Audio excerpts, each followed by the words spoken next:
In family law practice, every case begins with an absolute threshold question. Before any dispute can be resolved, does a valid legal relationship actually exist?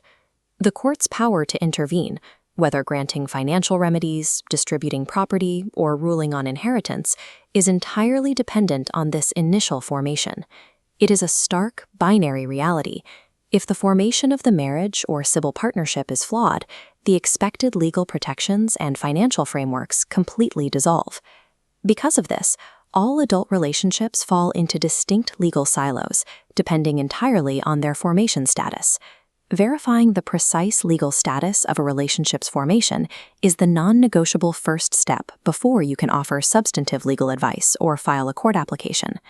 To determine validity in England and Wales, we have to look at how a union is constructed. The law relies on two strict mechanics to establish a valid marriage or civil partnership: formalities and capacity. Formalities are the procedural requirements. This includes the preliminary notices, securing a licensed venue, and the authorized execution of the ceremony itself.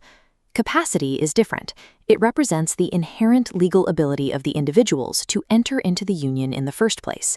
While administrative formality errors might occasionally be rectified, capacity failures strike directly at the core of the union's legal existence.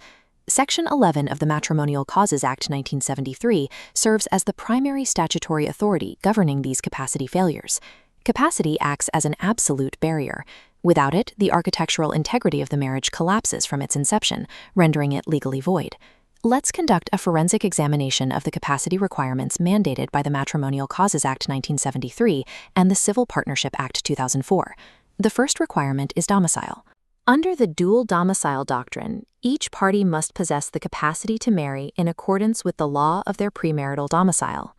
There is a notable exception. If one party is domiciled in England and Wales, the courts here will generally assert jurisdiction over the marriage's validity, regardless of the other party's origin. The second requirement is single status. The jurisdiction maintains a strict prohibition against bigamy. Neither party can be currently married or in a civil partnership.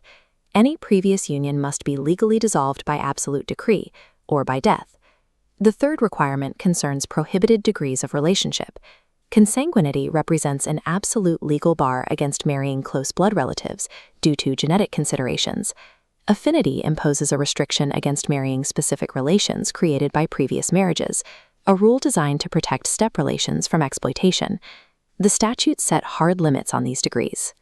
First cousins represent the closest legally permissible blood relation allowed to marry. Violating any of these three baseline requirements triggers an immediate legal consequence. The union is declared void ab initio.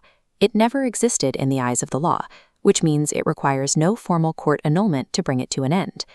These baseline rules form an inflexible statutory net, filtering out impermissible unions before we reach the final node, age. This brings us to the final requirement of capacity, age. In 2022, the legislature replaced long-standing exceptions with an absolute threshold. To understand the current law, we have to look at how age capacity previously functioned. Historically, a legal exception allowed 16 and 17-year-olds to legally marry or enter civil partnerships, provided they secured formal parental consent. A common professional misconception is that this loophole still offers a viable pathway for younger clients. It does not. The Marriage and Civil Partnership Minimum Age Act 2022 came into force in February 2023. It established a strict boundary. The legal minimum age for marriage and civil partnership in England and Wales is now strictly 18, with 0 exceptions. The provision for parental consent has been completely and permanently abolished from the statute books. The civil consequence of breaching this act is absolute. Any underage marriage is automatically rendered void ab initio under Section 11 of the Matrimonial Causes Act 1973. But the 2022 Act also introduced severe criminal liabilities alongside these civil consequences. It is now a strict criminal offense to facilitate, arrange, or aid in the marriage of children. This criminal liability applies uniformly, regardless of whether force, coercion, or pressure was used to secure the union.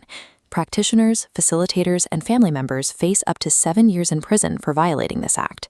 The 2022 Act reclassified age from a conditional requirement into an absolute statutory bar, removing the parental consent exception and rewriting the rules of professional liability. Let's return to our overarching framework to see the practical effect of the 2022 Act on a client's legal journey. An application for an underage marriage hits a solid statutory block. It is instantly deflected into the void silo, triggering serious criminal warnings. Establishing a valid formation is a rigorous exercise in statutory deduction. It requires absolute certainty regarding a client's age at the exact time of the ceremony. The total removal of the parental consent loophole eliminates all legal ambiguity regarding age and capacity. For practitioners dealing with a void outcome, there is an important practical reality. Unlike a non-marriage, parties in a void marriage may still apply for certain financial orders under the Matrimonial Causes Act. However, this potential for financial remedy sits directly alongside the immense criminal exposure now present for families and facilitators, significantly elevating the overall risk profile of age-related capacity failures. Failing to properly verify age capacity exposes the clients to voided relationships and potentially implicates those who arranged the union. Mastering these strict mechanics of formation ensures that legal counsel is grounded in current statutory reality rather than dangerous, outdated legal myths. Precision at the formation stage serves as the ultimate safeguard for navigating the complex web of financial remedies and legal liabilities.